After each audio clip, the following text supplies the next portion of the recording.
हाय dear children, welcome back. Good morning. LBS Shiksha Sansthan में आपका स्वागत है।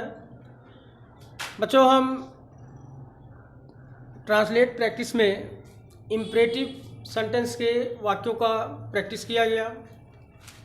उसके बाद फिर आपको एक्सक्लेमेटरी सेंटेंस बताया गया, उसके वाक्य प्रैक्टिस किए गए। ठीक है, तो इन सभी वाक्यों की प्रैक्टिस आपको बराबर जो है बताई जा रही है, कराई जा रही है, और आप इसे जो है अच्छी तरह से लर्न करें और इसका कंटिन्यू प्रैक्टिस आप करते रहें। ठीक है, क्योंकि ग्रामर पोर्शन में जितने भी ग्रामर है सबका रूल अच्छी तरह से तैयार होना चाहिए, सबको याद होना चाहिए। ऐसे वाक्यों का ज़्यादा से ज़्यादा यूज हम स्टोरी ट्रांसलेशन वगैरह में अक्सर हम देखते हैं किया जाता है। तो जब हमें इनके रूल अच्छी तरह से पता होंगे, लर्न होंगे, तो हम उसे आसानी से कर सकते हैं। ठीक है, मतलब तब वहाँ हमारी कोई गलती नहीं होगी। ठीक है, तो चलिए आज हम जो देखते हैं आज का वाक्य है optative sentence. Optative sentence, optative sentence में आपको डायरेक्ट इनडायरेक्ट पढ़ाया गया है, और डायरेक्ट इनडायरेक्ट में वाक्य आपको बताए गए थे कि ऑप्टेटिव सेंटेंस ऐसा वाक्य होता है जिसे हम इच्छा सूचक वाक्य कहते हैं, इच्छात्मक होता है, जो अपनी इच्छाओं को व्यक्त करता है।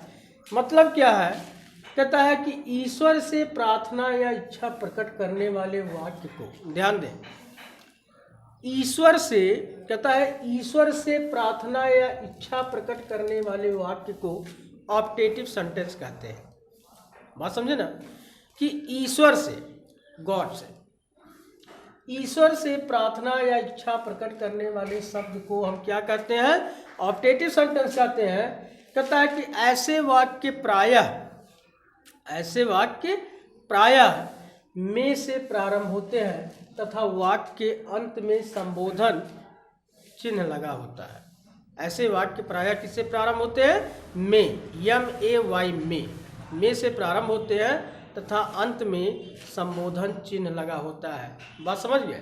तो ये पहचान है ऑप्टेटिव सेंटेंस की, कि ऐसे वाक्य जो ईश्वर से प्रार्थना इच्छा का भाव प्रकट करते हैं ऑप्टेटिव सेंटेंस कहलाते हैं, और ऐसे वाक्य प्रायः में से प्रारंभ होते हैं। आपको जैसे इम्परेटिव सेंटेंस के वाक्य बताए गए कि इम्परेटिव सेंटेंस हमेशा मेन वर्ब से प्रारंभ होता है, मुख्य क्रिया से, ठीक उसी तरह से ये वाक्य हमेशा में से प्रारंभ होते हैं। ठीक है, और ऐसे वाक्यों में क्या प्रकट होता है, प्रार्थना, इच्छा। ठीक, ऐसे वाक्य बनाने के लिए देखिए, जैसे वाक्य है भगवान तुम्हें चिरायु करे, चिरायु मतलब तुम्हें दीर्घ आयु दे, लंबी आयु दे। तो इसको बनाने के लिए देखिए हम क्या करते हैं, सबसे पहले हम लिखेंगे में। क्या लिखेंगे, में। देखिए इसका स्ट्रक्चर है कि सबसे पहले आप लिखेंगे में। क्या लिखेंगे बाबू, में के बाद सब्जेक्ट लिखेंगे। सब्जेक्ट क्या है, तुम्हें। ठीक, और इसके बाद क्या लिखेंगे, वर्ब लिखेंगे। इसके बाद क्या लिखेंगे, ऑब्जेक्ट लिखेंगे। यही आपका रूल है, यानी सबसे पहले में, उसके बाद सब्जेक्ट, फिर वर्ब की फर्स्ट फॉर्म, और इसके बाद ऑब्जेक्ट। ठीक है, तो जैसे है भगवान तुम्हें चिरायु करे, तो मे यू लिव लॉन्ग, यानी तुम्हारी लंबी उम्र हो, ईश्वर तुम्हें चिरायु करे। नेक्स्ट वाक्य है, ध्यान दें, कि ईश्वर तुम्हें तुम्हारे बच्चे की रक्षा करे। ईश्वर तुम्हारे बच्चे की रक्षा करे। ठीक, ईश्वर तुम्हारे बच्चे की क्या करे, रक्षा करे। ठीक है, अब इसका बनाओगे। देखिए सबसे पहले क्या लिखना है, में, ईश्वर से प्रार्थना है, प्रार्थना का भाव प्रकट है। ठीक है, तो इसका क्या लिखोगे कि में, ईश्वर से प्रार्थना किया जाए तो लिखेंगे may God PROTECT, protect. Protect माने रक्षा करना। तो इसका हो गया मे गॉड प्रोटेक्ट, बचाना, रक्षा करना। यानी सबसे पहले मे लिख दिए, उसके बाद सब्जेक्ट लिख दिए, उसके बाद वर्ब की फर्स्ट फॉर्म लिख दिए। तो मे गॉड प्रोटेक्ट तुम्हारे सन की, तो योर माने तुम्हारे, सन मीन्स पुत्र। ठीक है, तो इस तरह से आपको वाक्य बनाना है। तीसरा वाक्य देखिए, कहता है कि ईश्वर तुमको सफलता प्रदान करे। ईश्वर तुमको सफलता प्रदान करे। ठीक, ईश्वर तुमको सफलता प्रदान करे। तो इसका आप क्या लिखेंगे? इसका आप लिखेंगे मे।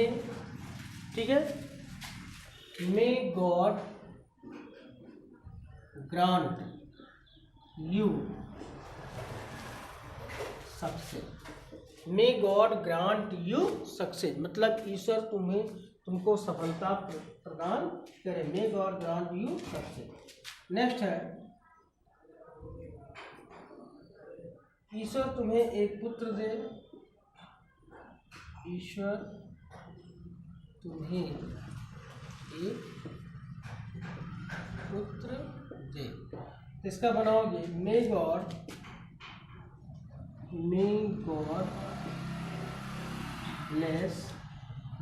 bless you with a child।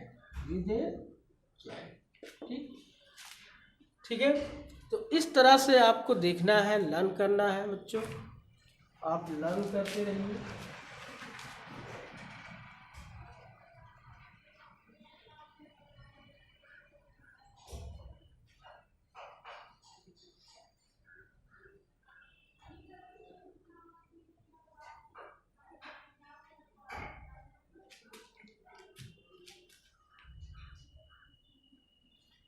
चलिए अगला वाक्य देखिए, है कहता है कि ईश्वर इस पापी को ठीक क्षमा करे। ठीक, कहता है ईश्वर इस पापी को क्षमा करे। ठीक है, तो आप वही लिखेंगे मे गॉड। ठीक, मे गॉड। ठीक है, क्षमा करने का मे गॉड पार्डन मीन्स क्षमा करना। मे गॉड टू पार्डन ठीक इस पापी को ठीक ऑफ दिस सिनर मीन्स पापी। ठीक, तो ये वाक्य हो गया कि ईश्वर इस पापी को क्षमा करे। यानी may God to pardon of this, या टू मत लगाइए, may God pardon of this sinner. ठीक है, तो इस तरह से आप वाक्य को बनाते रहिए, तैयार करते रहिए। चलिए इसके और एग्जाम्पल देखते हैं, इसको नोट कर लें। आपको याद रखना है, देखिए इसका रूल यही है, स्ट्रक्चर यही है कि सबसे पहले हमको मे का प्रयोग करना है, फिर सब्जेक्ट, वर्ब की फर्स्ट फॉर्म, फिर ऑब्जेक्ट। ठीक है, इसलिए ज़्यादा रूल लिखाने की ज़रूरत नहीं है, केवल आप इसकी प्रैक्टिस करते रहिए, आपको तैयार हो जाएगा। ठीक, तो जब आप इसकी कंटिन्यू प्रैक्टिस करते रहेंगे, आपको ये भली भांति अच्छी तरह से तैयार होता रहेगा, आपको कोई दिक्कत नहीं होगी। चलिए मिटाते हैं।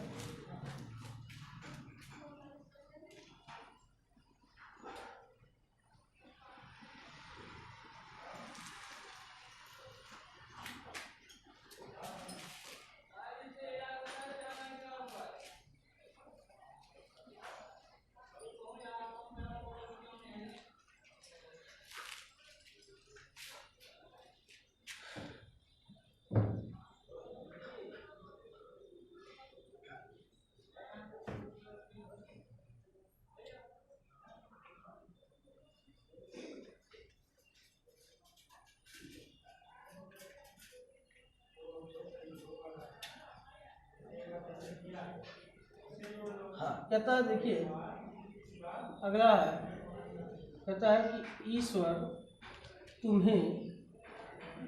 ईश्वर तुम्हें ठीक अत्यधिक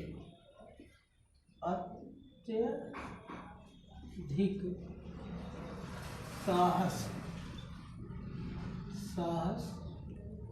प्रदान करे। कहता है ईश्वर तुम्हें अत्यधिक साहस प्रदान करे। ठीक, अब इसका देखिए आप क्या लिख सकते हैं, लिख सकते हैं मे गॉड। ठीक, ईश्वर तुम्हें अत्यधिक साहस प्रदान करे, तो मे गॉड ठीक कॉरेज, मे गॉड कॉरेज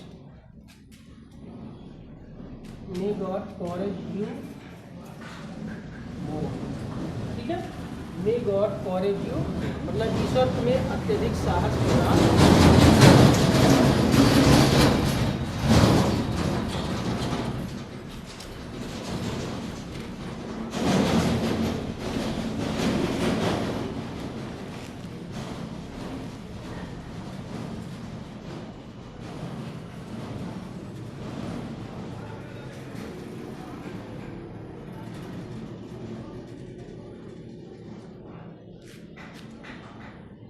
अगला है ईश्वर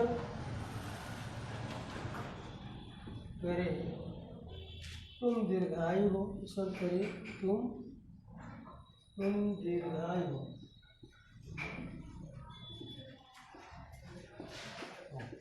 अब इसका भी वही बना लेंगे कि मे ठीक है मे यू लिव लॉन्ग। आपको बताया गया मे यू लिव लॉन्ग।